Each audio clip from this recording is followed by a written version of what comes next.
Hey guys, welcome back, it's Ripe again. In today's video, Karen's son steals my car and then destroys my property. If you haven't already, please check out my podcast by searching for Ripe Stories on all major podcast platforms such as Spotify, Apple and Google Podcasts. You will find exclusive videos and early access to new content. The first one starts like this. When I first moved out of my family home, I was full of excitement and ready for whatever life threw at me. Little did I know at the time what I was letting myself in for. After achieving a breakthrough in my startup company 3 years ago, I started to enjoy phenomenal success after success in my life, which led up to the big moment of buying my own house. I found a nice neighborhood close to the city without being stuck near enough traffic and far enough out of that it was a quiet area. Along with the house and a nice amount of little land attached to it, I also bought a sports car, which quickly became a great weekend routine for me to take out on long trips over the weekend, visiting friends and family. Most of the other residents in my neighborhood were families or retired couples enjoying their golden years. I met a lot of initial confusion when they mistook me for the sports car's owner's son. Not that I could blame them, since I was still in my mid-20s. There was one particular neighbor that did cause me a little grief, a woman suspected to be in her late 50s called Karen, though anytime you asked her, she would adamantly refute that she was still in her 30s. Karen was divorced, living alone with her eldest son Luke, who was as bratty and unpredictable as a hormonal teenager could be. Even in the worst days of my youth, I could never imagine comparing myself to that nightmare, considering the horror stories other neighbors had whispered in confidence to me. I assumed the stories of the pair must be exaggerated, but soon found myself in disbelief when I caught them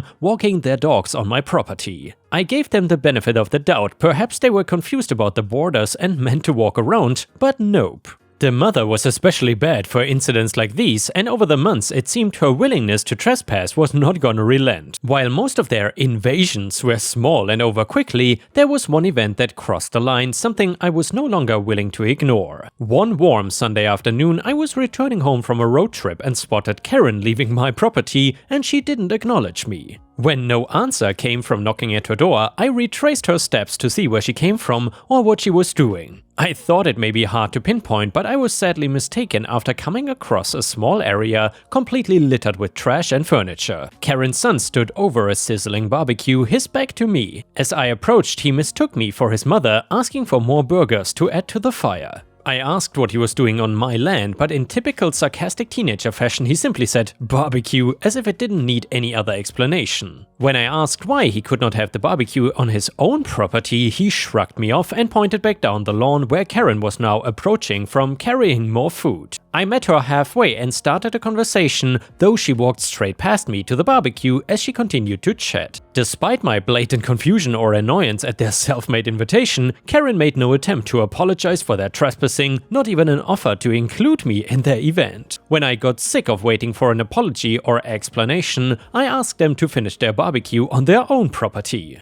This finally awarded me their full attention, though they were anything but cooperative. Karen reacted like I had spat on her burger, with more disgust and shock than I had ever seen on a person. Her son, on the other hand, looked nonchalant about my demand, simply turning back to his activities and resolved to ignore me from now on. Neither of the terrible two wanted to budge at my say-so. It wasn't until I had to bring up police that they finally started to reluctantly move off my property. I returned to my house when I was satisfied that they were gonna listen to me, not that they wanted to see or talk to me again. I then came back outside an hour later as the sun was beginning to set. The neighbors had returned home alright, but left their litter in place. However, there may have been a little more than what I last saw. Quite annoyed by their lackluster approach to what could loosely be called tidying, I went over to their house and didn't stop knocking on the door until I was answered. Karen didn't seem the least bit surprised by my visit, sparking any last hope I had that their mess was left accidentally. When I bridged the question to ask the two to clean up the mess from their barbecue, Karen stared back at me blankly, reminding me not so nicely that it was my property, so I should keep it clean. I was starting to get quite mad at this point. Not only had they used my property without permission, they knowingly left their mess when I asked them to leave. Passive-aggressive comments soon sparked into a full argument, breaking down any chance of resuming any semblance of an ordinary neighborly relationship. We were now committed to a fully Cold War scenario. Karen slammed the door on me, cutting off my last sentence, and I stormed home in frustration. At least, as I had hoped, they got the message that I would not tolerate their trespass again. It had been nearly a week since we last spoke, though being in such close proximity, it was difficult to avoid the cold stares of Karen or her son across the street. I had hoped the argument would simmer down until we could talk again more amicably, but if anything, their grudge seemed to get worse over time. I left the house early Saturday morning for a short drive, only to be held up by road closures and traffic. After 4 hours, I was glad to be back on familiar streets again, though there was an obnoxiously loud and bass-heavy tune that got only worse the closer to home I got. I thought little of it until I pulled into my driveway. I also saw lights at the end of my property in the direction of Karen's barbecue site. It sounded like Karen and her son were throwing a party, presumably forgetting whose land it was again. I should have called the police immediately, but a small and stupid part of me instead felt that I should at least try to talk to them first and avoid any added hassle. As I got closer, there must have been at least 20 people crowded around a small stereo and makeshift campfire. The air around the party stunk of booze and MJ, while grimy music and the shouts of inebriated attendees filled the air. After pushing through the crowd, I found Karen dancing by herself, not keen at my interruption to her enjoyment. This time she was very vocal and suggestive on what she thought about me and my property, telling me to F off if I know what's good for me. While her son started throwing litter at me, shouting, "Don't forget to tidy up." I was chased away by the laughter of their friends and a storm of fresh litter and rubbish that they pelted me with. I was done with them. When I got back to the house, I immediately called the cops and waited at the window for their fun to end and mine to begin. No one noticed at first when the police cars rounded the corner or when they stopped at my driveway, but panic soon set in when the first of the officers were crossing the property towards them.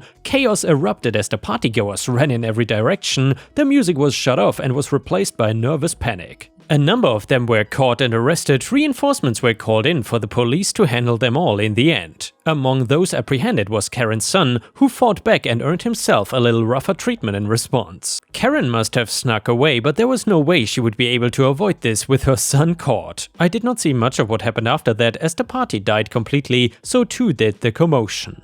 Despite the circumstances of their arrest, I saw no reason to feel bad about her son. After all, it was their fault in the first place. Though when I saw Karen the next day, she was not in a reasonable mood, crossing the street and stopping within inches of my face to yell at me about all the trouble I had caused her. She had apparently been up all night pleading mercy for her son and had only recently been able to get him out on bail. Not eager to be her punching bag for the next hour of screaming, I left her to continue to rant in the street. Things could not be worse with my neighbors now, or so I thought. I was woken later that night by the screeching of tires and the crashing sounds like my house was falling over. After an initial peek outside, I saw no cause for concern, though it was dark anyway. The next morning, I decided to check the security cameras around my property in case their night vision picked up anything more about the night's disturbance. Unfortunately, they did. When I first spotted Karen and her son skulking around my property, I assumed petty vengeance to be at play, but what followed was far more sinister. After some consideration, they managed to pry my garage door open, and after smashing something inside, they came out driving my sports car. Their fury didn't even stop there. In their antics, they proceeded to drive through my fence, shattering it into pieces, driving through my flower bed, and they made deep tire tracks across my whole property, ruining it completely. Any apprehension or a doubt in causing trouble for my neighbors quickly dissolved upon the side of my property the next day. Even the security camera footage didn't do their havoc justice. They had destroyed everything they could, all for petty revenge and a property that was not theirs. I noticed they were in the middle of arranging a property sale as I surveyed the damages, but they ignored my presence completely. I was close to charging over the street and confronting them directly, but I knew any outburst would only reflect badly on me and I would be just like them. They were cackling as I stomped defeated back into the house, assuming they had won. They were quite shocked when a police car arrived shortly after. The police officers already had a history with Karen and Luke, and so they were willing to investigate the crimes of last night, especially as I had such hard proof at hand. Karen and her son were hauled away not so willingly to the station to answer a few questions while I looked on merrily, waving them goodbye just as they had yesterday. Karma is a witch, Karen. The arrest shocked the neighborhood enough that it made the local news, many of the community members also willing to testify against Karen's bad behavior. Even without my charges, I added the pair had a long history of criminal activity that suggested they were already familiar with the legal process. Their fates were decided after they pled guilty to forego an extensive and expensive courtroom brawl. The total charges came to grand theft auto, trespass, vandalism, and aggravated assault. Karen got 8 years behind bars for her role as mastermind, a sentence she grossly objected to in a fit of waterworks and childish tantrums as she was dragged out of the courtroom. Her son, on the other hand, got a lighter sentence of 5 years, only to be later extended to 8 years for bad behavior. Go figure. It felt nice having the two off my back for a little while, and I made sure to remind myself not to be around when they finally got out. And yeah, Ripe Stars, if you enjoyed this story, please don't forget to like the video and subscribe to the channel if you haven't already. Since we have now reached over 100,000 subscribers, of course the next goal is 200,000. Thank you so much in advance, and now let's continue to the next one, which is titled Crazy Mother-in-Law Steals My Cats to Put Them Down. To put it lightly, my mother-in-law is a bit of a character. At least that was what I told people to be nice before the incidents of this story occurred. So now that I don't feel bad anymore, I called her what she truly is, which is crazy. So strangely enough, she seemed pretty fine while I was dating her daughter, and I saw her several times. Then when it came for the wedding, I started to see her shift in personality firsthand. For one thing, she was a bridezilla despite not even being the bride. At one point we had to put our foot down because she wanted to control the guest list and try to remove a bunch of my family. Basically telling me that if I married her daughter, then that side would be my only family from that moment on. The good news was that my wife was 100% on my side and didn't try and make any excuses for her mother's behavior. The more she got told no, the angrier did she seem to get. All that anger she had was being zeroed in on me when I had nothing to do with it. I remember one year we planned to spend Christmas Eve with her family and then Christmas with mine. Mother-in-law freaked out and started screaming that I could not take her daughter away for the holidays. Keep in mind, that is not like my wife is her only family, and not going to a holiday does not mean mother-in-law will be alone. She just wanted full control of her daughter's life even after being married and hated me changing anything. Getting back on track to the main plot of this story, me and my wife adopted 3 cats over a 2-year period. It was the pandemic and the cats really helped us get through it and lower our stress. I love them so much and we are kind of acting like they are our children. Now the thing is, my wife was never allowed to have pets growing up, so getting them now was amazing to her. If you are guessing her no pets thing was because of her mother, then you would be right. For this one thing I'll say, I don't pin it on mother-in-law being crazy, she happens to have a real allergy to cats and dogs. I totally understand people not being able to have pets because of allergies, and I'm not saying she is bad because of that. I do want to point it out because she takes it one step further and thinks that because she has an allergy, nobody should have pets. Even before we got the cats, I heard her go on rants about wanting neighbors to get rid of their pets because she was allergic and might come across them outside. In her mind, it was rude and inconsiderate for every human being to not take her feelings and allergies into account, even if they did not know her or live anywhere near her. You can imagine that once we got the cats and she found out, we got a very rude phone call from her. Mother-in-law, is what I'm seeing online true? Did you got a bunch of fleabacks? My wife, Mom, don't call them that. They are really sweet cats and having them has helped us a lot. Mother-in-law, did you even think about me for 1 second when you decided to get these disgusting animals? You know that I'm allergic. Wife, yes, I know you're allergic, but you don't live in this house. You always talk about never coming to visit because of OP,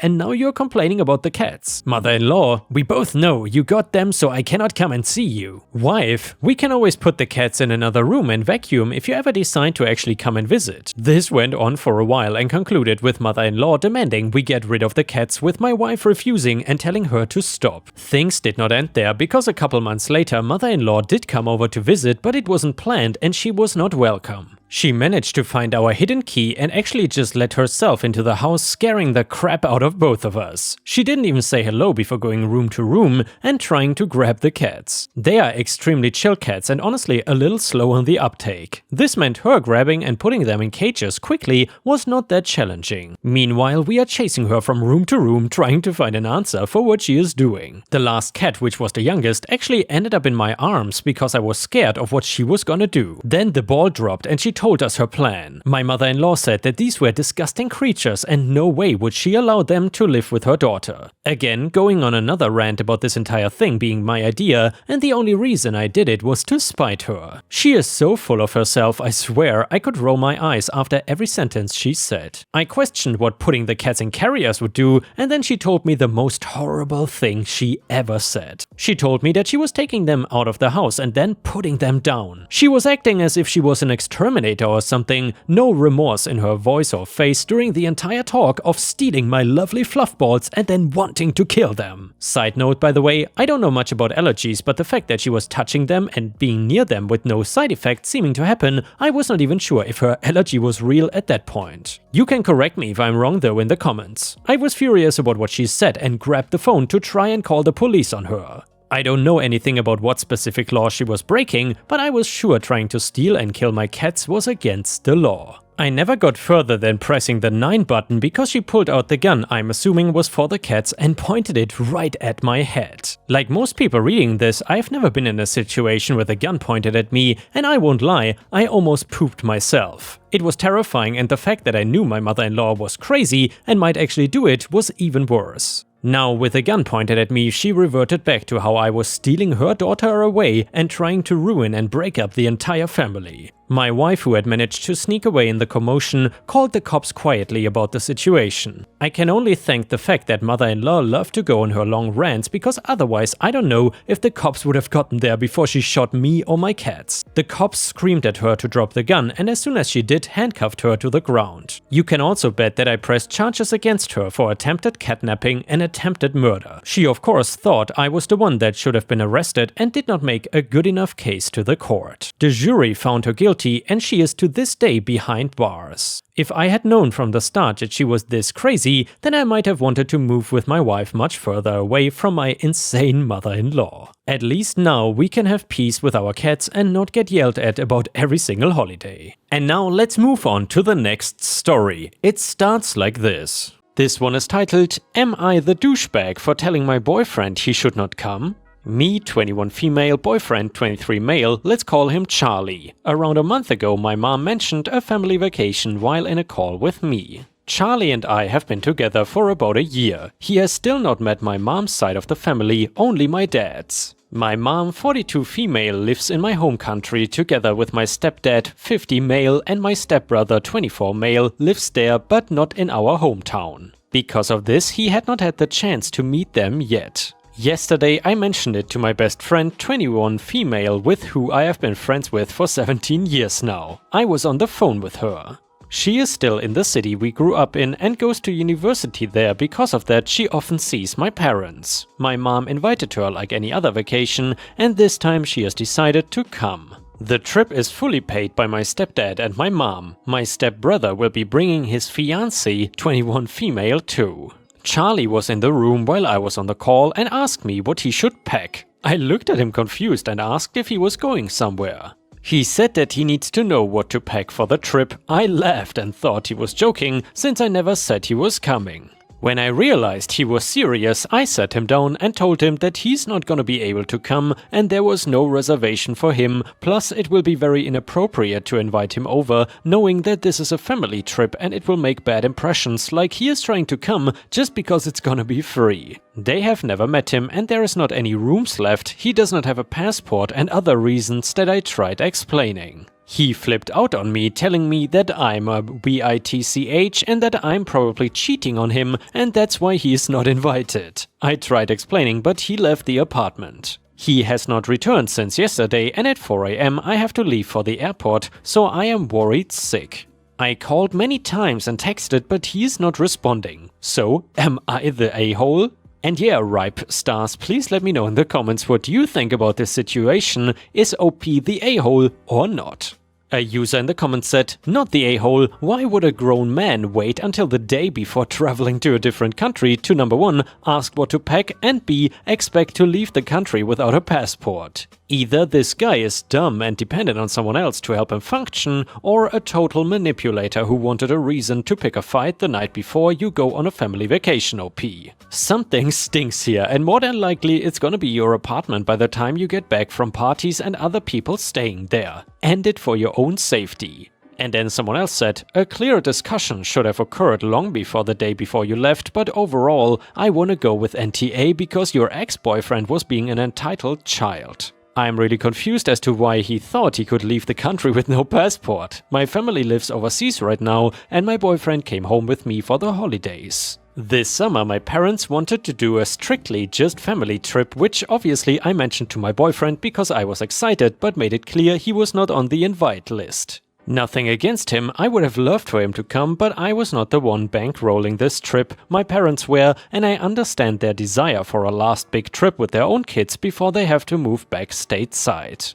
The fact that it was just family was part of the discussion from the beginning, and I did not try to hide my plans or exclude him from any of my activities. And now an update to the story. Hello everyone, I hope you're having a nice day. After my original post, I figured I could make an update. When I was leaving from the apartment 4 days ago, I left a key to my neighbor/friend. Yesterday she called me to inform me that my boyfriend's stuff was missing and my writing studio and my manga collection are destroyed. Some of my savings are stolen, and yesterday he had tried to empty my bank account but failed miserably. 5k are apparently missing from the drawer of my nightstand and boyfriend is nowhere to be found. Luckily, me, my stepbrother's fiance's mother, is a lawyer. Mom's side of the family, stepbrother, his fiance, mom, stepdad, grandmas and grandpas, etc. are trying to calm me down and get me away from the situation as much as possible. I thought this was a minor problem in the beginning, but here we are. Dad's side of the family is telling me to drop the charges and that I am overreacting. Yes. I did place, or press I guess, charges. I will have to deal with it further when I get back, but police are already on the hunt for him. Some people said I was the a-hole because this would be the perfect time to meet my family supposedly, but in this case it just seemed like a direct, I want a free trip, to me. Somebody pointed out we have communication problems, and yes we do. I did not really want to mention this, but I'm on the autism spectrum, so it's pretty normal in a way, and he knew 2.5 weeks before I went to the trip and I made it clear he won't be coming over. And the next one is titled, Screwing Over Entitled Investor. Background: my parents and their neighbor bought homes in an up-and-coming part of Florida 20 years ago, talking half-an-acre lots with 2,500 square foot homes for like 130k. Our neighbor's home was a little smaller than my parents', no pool, and over the 20 years the only thing done to the house was a new roof. Nothing else had been changed, everything was still the original. Appliances, paint, AC unit, cabinets, tile and carpet. I wish I could say she took care of it and never needed to change things, but that was not the case. Our neighbor's house looks 20 years old. And well, she is a widow and the house is huge for just her, so she decided to sell and take advantage of the market, and she listed it for 400k. Despite her never having put a penny into it, the house goes on a bidding war and the top bidder is an investor from California. She offers to pay 30k over asking, pay the closing costs and can do it same day. Cue my malicious compliance. The investor woman had 2 stipulations. Our neighbor takes the house off the market immediately and she turns over the key to her management company with the cash for the home held in escrow until the key was turned over and our neighbor's side of the paperwork done. Now, our neighbor was upfront with this woman and the state of the home and asked if she wanted to have her management company come look at it first. The woman says, no, I am renting the house and it doesn't need to be painted. Just pull it off the market. This woman essentially bought the home for about 450k when it was all said and done, so our neighbor immediately goes to the management company office with her realtor, signs her paperwork, hands over the key and gets the check for the home. A few days later, our neighbor gets a call from the investor lady. She is irate. The house is in disarray, in need of a paint job ASAP. New appliances and flooring at the least. She demands that our neighbor paints the house. She won't take ownership of the home until that is done. To which our neighbor responds to her, it's not my home anymore. It was signed over to you and that the check handed to me and cleared. That house is no longer my problem. Enjoy. This story all came about because yesterday my parents called our old neighbor. There was a for sale sign on the house again and we were confused. Our old neighbor promptly showed up and told us the story and we were all laughing hysterically because the woman has it listed for 430k, which anyone with eyes to tour it would never pay, and even if she did get it, she would still be losing a ton of money. Who does not love a story when greedy investors trying to inflate the market lose and lose big? And with this, we have reached the end of the video. However, if you cannot get enough of my content, please check out my endless playlist, where you can find thousands of hours of content. In addition, please don't forget to subscribe to my channel to not miss any of my daily uploads. Thank you so much in advance, and I hope to see you again tomorrow.